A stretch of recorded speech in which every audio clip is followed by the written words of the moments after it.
ఈ సమయంలో దీవెనమ్మ మొట్టమొదటిగా ఎలాగ భక్తి ప్రారంభించిందో ఆయన అవి ఎలాగ ఆమె జీవితంలో ఎలాగ నిన్ను చూపించగలిగిందో ఆయన మేమందరం కూడా ఆ విధంగా నేను చూపించగలివారుగా మమ్మల్ని చేయమని కొద్ది మాటలు చెప్పడానికి సహాయం చేయమని యేసునామం బట్టి అడుగుతున్నాము తండ్రి.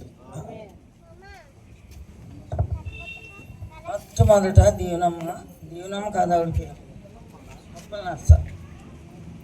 అప్పుడు నాకు పాత జోగంపేటలో ఉన్నప్పుడు మాకు చిన్న ఇల్లు ఉండేది.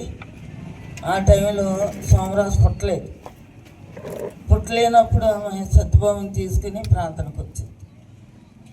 ఎలా వచ్చిందంటే వాళ్ళు పెద్దమ్మ కొడుకు, ఆయన పేరు కూడా అప్పారావు, కానీ ఇప్పుడు ఆయన జోసెఫ్ కింద మార్చాము.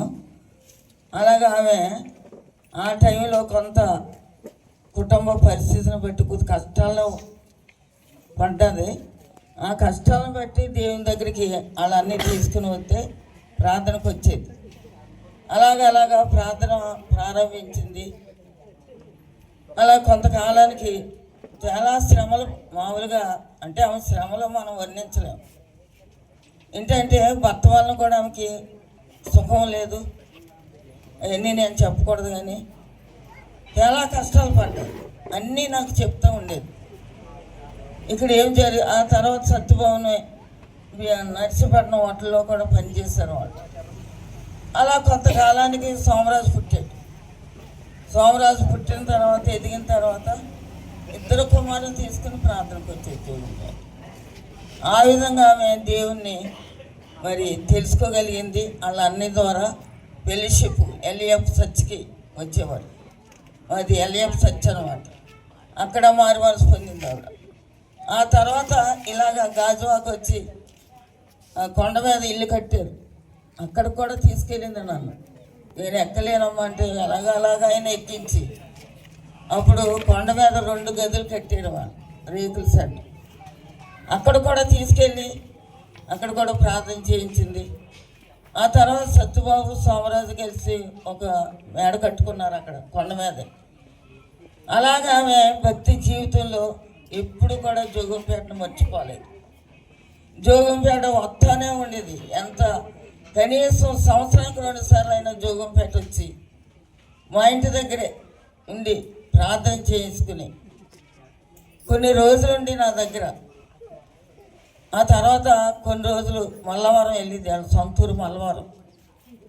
ఆ మల్లవరం వెళ్ళింది. ఆమె రక్షణ పొందటం 1975 సంవత్సరం నాకు గుర్తుంది.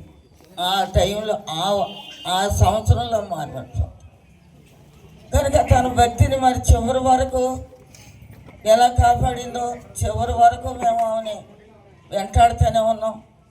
ఇక్కడికి వస్తానే ఉండేవాళ్ళం మేము. సోమరాజు ఇల్లు కట్టుకున్నాక కూడా మమ్మల్ని తీసుకొచ్చింది. ఇంకొక ఇల్లు కట్టుకున్నాడు సోమరాజు, అక్కడికి వెళ్ళాం. సత్యబాబు ఇల్లు కట్టుకున్నప్పుడు వాళ్ళ పిల్లల పెళ్ళిళ్ళు కూడా అందరికీ మేము అటెండ్ అయ్యాం. ఆమె కూడా జోగంపేట వస్తానే ఉండేది. కానీ వాళ్ళ భర్త చనిపోయినప్పుడు మటుకు ఆయన చాలా కొంచెం ఇబ్బందులు పెట్టినట్టుగా కూడా అన్ని విషయాలతో పంచుకునేది. కష్ట సుఖాలు, అమ్మాయిది ఎలా జరుగుతుంది, ఎలా జరుగుతుంది.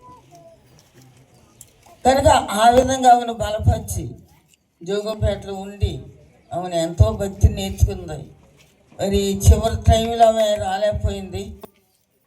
ఆమె బాగోనప్పుడు ఫోన్ చేశారు. ఆ టైంలో మా పరిస్థితి మరి మా కోడలో కొద్దిగా యాక్సిడెంట్ అయ్యి హాస్పిటల్ ఉండటం, ఆ రోజు ఆపరేషన్ చేయటం వల్ల మేము ఆమెను చూడటానికి రాలేకపోయాం. కానీ కారులో వెళ్తూ నేను మా పిల్లలిద్దరు కూడా నువ్వు దేవుణ్ణి నమ్ముకున్నావు కనుక నువ్వు ఇప్పుడైనా సరే పశ్చాత్తాపడి మనం దేవుని దగ్గరికి వెళ్ళాలి కనుక నువ్వు ప్రార్థన చేసుకో, మనం ఎప్పుడైనా చనిపోవాలని ఆమెతో ఫోన్లో మాట్లాడించారు వాళ్ళ పిల్లలు. కనుక చివరిలో నేను రాలేకపోయినా చాలా బాధపడ్డాను. అయ్యో ఆమెను హెచ్చరించడానికి రాలేదు ప్రభు, నేను ఎంత తప్పు చేశాను అంటే కష్టమైన పరిస్థితిలో యాక్సిడెంట్ వల్ల నేను రాలేకపోయాను అని చాలా బాధపడ్డాం. కానీ ఫోన్లో మట్టుకు ఆమెతో మాట్లాడి మా 3వ పాప 4వ పాప కూడా నేను కూడా ఆయన ఫోన్లు హెచ్చరించి ప్రార్థన చేశాం. కనుక చివరి సమయంలో మరి తన జీవితం నాకు తెలియదు.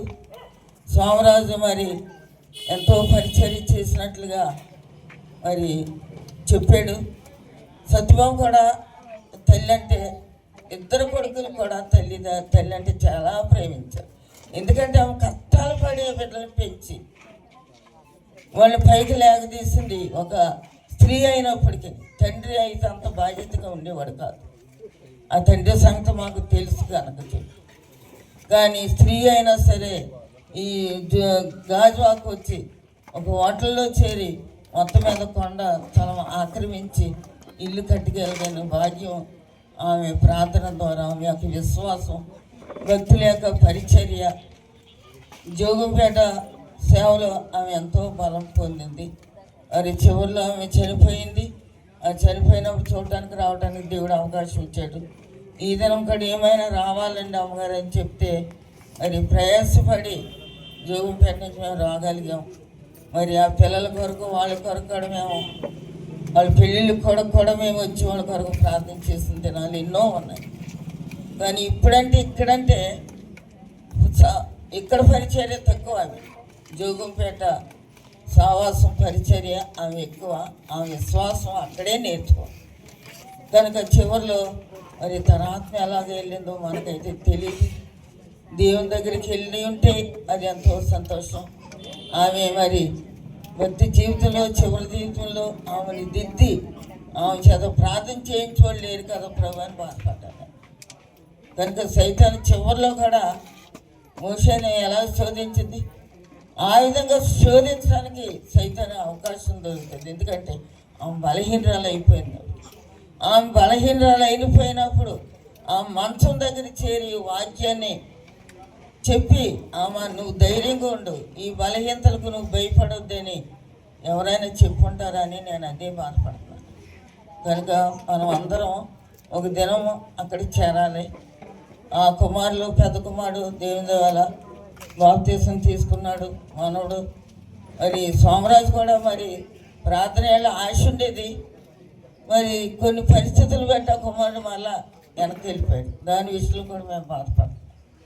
కనుక మనం అందరం కూడా చివరి వరకు మనం ప్రభు దగ్గరికి చేరే వరకు కూడా ఎన్ని కష్టాలున్నా, ఎన్ని వ్యాధులు వచ్చినా, తినటానికి తిండి లేకపోయినా పేదరాజులు ఎలాగ స్థిరముగా విశ్వాసం నేర్చుకోగలిగి, అలాంటి విశ్వాసం మనలో ప్రతి వాళ్ళలో ఉండాలి. మరి జీవనం పరిస్థితి ఆ తర్వాత సోమరాజుని అడిగి తెలుసుకుందామని నేను అనుకున్నాను. కనుక ఈ కొద్ది మాటలు దేవుడు దీవించినట్లుగా ప్రార్థన.